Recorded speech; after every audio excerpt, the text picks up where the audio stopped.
dua tips kalau misalkan kita tuh supaya nyendoknya itu tidak terlalu banyak. Yang pertama, siapkan banyak kaca di dapur kita gitu. Kenapa mesti disiapkan banyak kaca di dapur kita? Jadi ketika kita menyendok nasi kan kita ngeliat tubuh kita tuh, aduh kayaknya udah kegemukan nih, jadi makan jangan banyak gitu. Atau oh tubuh kita udah pas banget nih, makanya kalau makan jangan banyak. Nah itu secara psikologi. Yang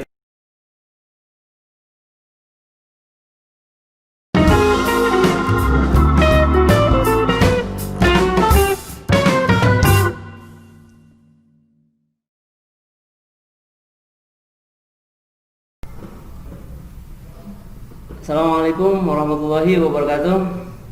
Apa kabar sahabat semua? Semoga dalam keadaan sehat walafiat. Allah berikan kemudahan, kelapangan dalam segala urusan. Allah panjangkan umurnya dan Allah kabulkan segala hajat dan cita-citanya.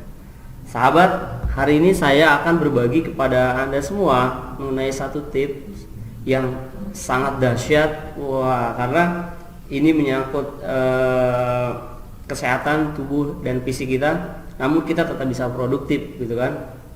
Nah, apa itu? Yang pertama adalah mengenai bagaimana tips kita makannya sedikit tapi kita tetap bisa menjaga kesehatan, perut merasa tidak sering terasa lapar. Yang kedua adalah tips bagaimana hati kita supaya lapang meskipun kita banyak masalah ya kan, banyak problem, banyak urusan gitu, tapi kita tetap punya hati yang lapang sehingga kita dapat menghadapi masalah ini dengan tenang ya kan, tidak perlu gusar dan tidak perlu marah-marah ya.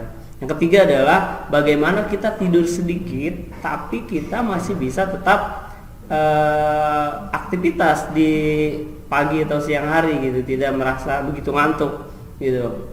Oke, baik, lanjut saja. Kita langsung ke tips yang pertama, itu bagaimana caranya kita makan sedikit tapi perut kita tetap merasa kenyang, gitu kan? Nah, tipsnya adalah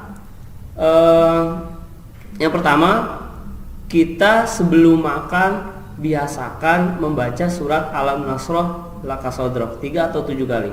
Nah, ini perkataan Imam Syafi'i rahimahumullah. Jadi kalau siapa yang ingin merasa tetap kenyang meskipun makan sedikit, nah baca surat Alam Nasroh. Nah, dulu guru kita, mungkin ada yang pernah ingat kita atau guru kita atau orang-orang tua kita pernah mengajarkan hal ini gitu. Dulu saya juga pernah diajarkan bahwa kalau mau sahur baca surat Alam Nasroh gitu kan.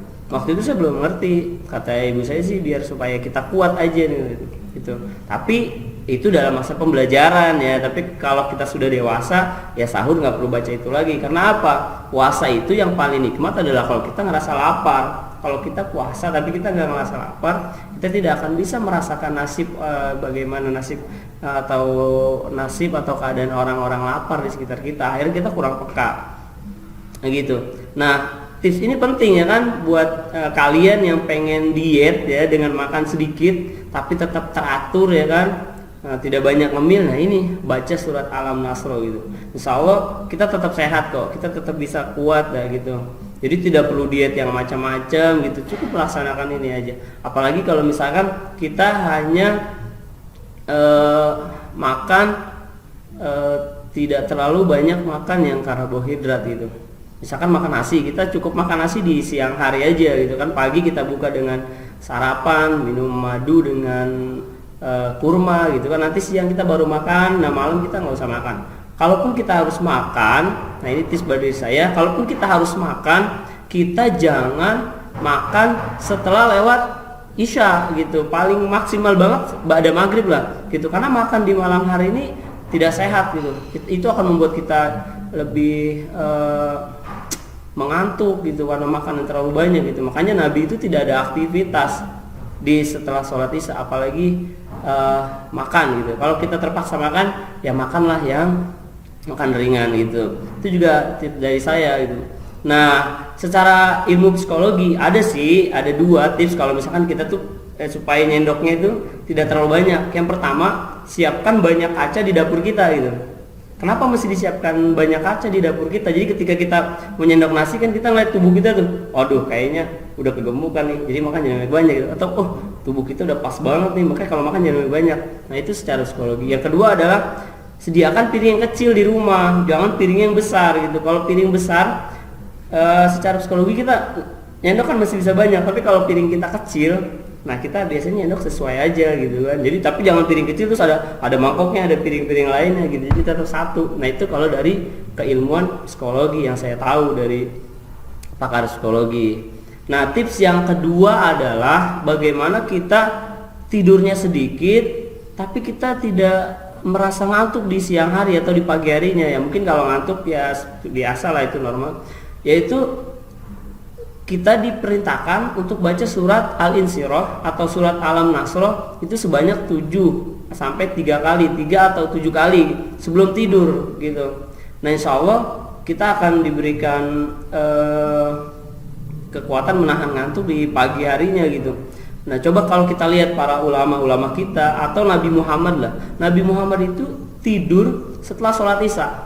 Nah nanti dia jam 11, beliau ini jam 11 itu sudah melek tuh, sudah bangun, sampai nanti beliau itu akan tidur menjelang 15 menit menjelang subuh. Bayangkan berarti tidur beliau itu kalau misalkan isanya jam setengah 8, jam 8, jam 9, 10, 11 beliau itu tidur ya tidak banyak itu. Tidur siang pun beliau hanya tidak lebih dari 30 menit karena itu tidur yang memang dianjurkan juga oleh kesehatan gitu. Jadi Nabi sudah menjalankan.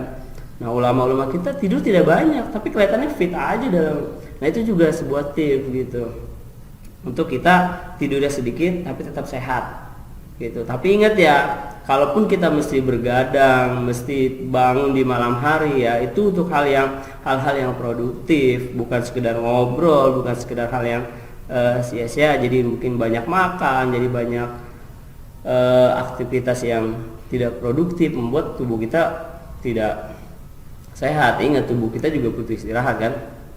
Nah tips yang ketiga adalah jika kita merasa hati yang sempit ya kan, gelisah dan mudah marah, maka baca surat Alam Nasroh ini 3 kali setelah sholat. Nah itu juga yang dianjurkan oleh guru saya. Dulu saya waktu mengaji kepada Habib Hasan bin Ja'far bin Umar As-Segaf, waktu itu beliau masih sering sholat jamaah bersama kami. Nah setelah sholat beliau mengajarkan tuh untuk tangannya di dada kayak gini kan, lalu baca surat Alam Nasroh sama 3 kali. Waktu itu kami sebagai murid ya nggak banyak tanya, namanya murid ya kan, ya sama guru kita patuh aja gitu. Tapi beliau tidak pernah menjelaskan juga gitu.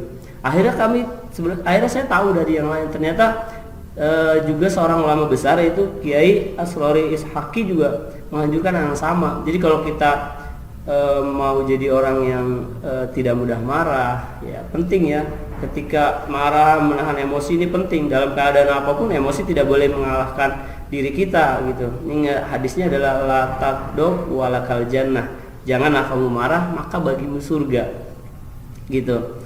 Nah, itulah 3 tips dari saya. Yang pertama bagaimana kita makan sedikit tapi tetap bisa sehat. Yang kedua tidurnya sedikit namun tidak ngantuk. Dan yang ketiga adalah gimana caranya kita supaya lapang ya kan dada kita, sehingga kita menghadapi urusan itu dengan lapang. Ingat kan Nabi Musa alaihissalam banyak mengalami cobaan ya kan, musibah, bahkan lawannya beliau itu adalah seorang raja yang zalim yaitu Fir'aun. Namun Allah mengajarkan doanya Rabbi shrah li sadri, ya Allah lapangkanlah untukku dadaku. Jadi kelapangan ini memang penting. Sebesar apapun masalah kita, sebesar apapun cobaan yang kita hadapi, maka yang paling penting itu kita menghadapi dengan tenang.